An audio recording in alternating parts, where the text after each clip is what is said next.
Hi friends, ಇವತ್ತು ಅಲಸಂದೆ ಕಾಳಿನ ಸಾಂಬಾರನ್ನ ಫಟಾಫಟ್ ಅಂತ ಹೇಗೆ ರೆಡಿ ಮಾಡೋದು ಅಂತ ನೋಡೋಣ ಬನ್ನಿ. ಮೊದಲಿಗೆ ಅಲಸಂದೆ ಕಾಳನ್ನು ನೀಟಾಗಿ ಸೋಸ್ಕೊಳ್ಳೋಣ. ನಂತರ ಆಲೂಗಡ್ಡೆ ಮತ್ತು ಬದನೆಕಾಯಿಯನ್ನು ಕೂಡ ಕಟ್ ಮಾಡ್ಕೊಳ್ಳೋಣ. ಈ ಮೂರನ್ನು ಕೂಡ ನೀರಿನೆಲ್ಲ ಹಾಕಿ ಚೆನ್ನಾಗಿ ವಾಶ್ ಮಾಡ್ಕೊಳ್ಳೋಣ.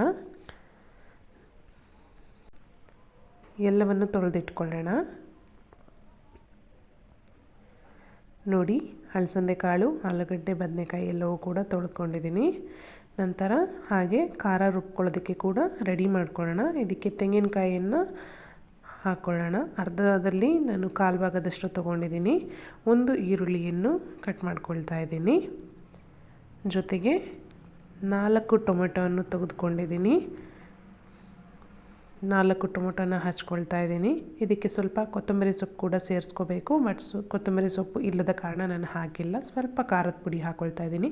2 ಸ್ಪೂನ್ ಖಾರದ ಪುಡಿ ಹಾಕ್ಬೋದು. ಸ್ವಲ್ಪ ಉಪ್ಪನ್ನು ಸೇರಿಸ್ಕೊಳ್ಳೋಣ. ಈಗ ಗ್ರೈಂಡ್ ಮಾಡ್ಕೊಳ್ತಾ ಇದ್ದೀನಿ. ಇದಕ್ಕೆ ಸ್ವಲ್ಪ ನೀರು ಕಡಿಮೆ ಆಗಿದೆ, ಮತ್ತು ನೀರನ್ನು ಹಾಕಿ ಗ್ರೈಂಡ್ ಮಾಡ್ಕೊಳ್ತಾ ಇದ್ದೀನಿ. ನೋಡಿ, ಮತ್ತೆ ಗ್ರೈಂಡ್ ಮಾಡ್ಕೊಳ್ತಾ ಇದ್ದೀನಿ. ಈಗ ಸ್ವಲ್ಪ ಖಾರ ಕಡಿಮೆ ಇದೆ ಅಂತ ಅನ್ನಿಸ್ತಾ ಇದೆ.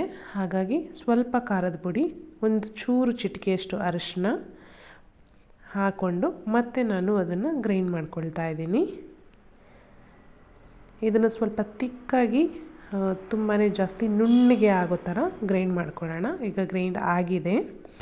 ಬನ್ನಿ ಫಟಾಫಟ್ ಅಂತ ಸಾಂಬಾರು ಮಾಡ್ಕೊಳ್ಳೋಣ. ಮೊದಲಿಗೆ ಕುಕ್ಕರ್ನ ಇಟ್ಕೊಂಡು ಅದಕ್ಕೆ ಆಲೂಗಡ್ಡೆ, ಅಲಸಂದೆ ಕಾಳು, ಬದನೆಕಾಯಿನ ತೊಳೆದಿಟ್ಕೊಂಡಿರುವಂಥದ್ದನ್ನು ಹಾಕಿ, ರುಬ್ಬಿರೋ ಮಸಾಲೆನ ಹಾಕಿ, ಚೆನ್ನಾಗಿ ನೀರು ಹಾಕಿ ಅದನ್ನು ಸೇರಿಸ್ಕೊಂಡು ಸ್ವಲ್ಪ ಉಪ್ಪಿನ ಪುಡಿನ ರುಚಿಗೆ ತಕ್ಕಷ್ಟು ಹಾಕಿ ಕೂಗಿಸ್ಕೊಳ್ಳೋಣ.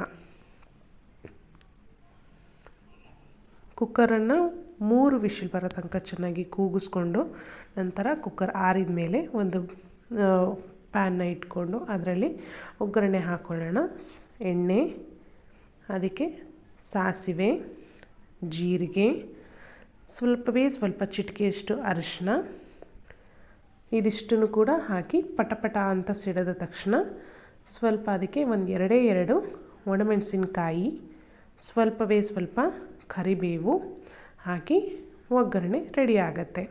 ನಂತರ ಒಗ್ಗರಣೆನ ತೆಗೆದು ಸಾಂಬಾರಿಗೆ ಹಾಕಿ, ಮತ್ತು ಒಗ್ಗರಣೆಗೆ ಸ್ವಲ್ಪ ಸಾಂಬಾರನ್ನ ಮಿಕ್ಸ್ ಮಾಡಿ, ಮತ್ತು ಅದನ್ನು ಸಾಂಬಾರು ಒಳಗಡೆ ಹಾಕಿ ಸೌಟಾಕಿ ಅಲ್ಲಾಡಿಸ್ಕೊಳ್ಳೋಣ. ನೀಟಾಗಿ ಕುದಿಸ್ಕೊಂಡ್ರೆ 1-2 ಮಿನಿಟ್ಸು ಫಟಾಫಟ್ ಅಂತ ಅಲಸಂದೆ ಕಾಳಿನ ಸಾಂಬಾರು ರೆಡಿ ಆಗುತ್ತೆ.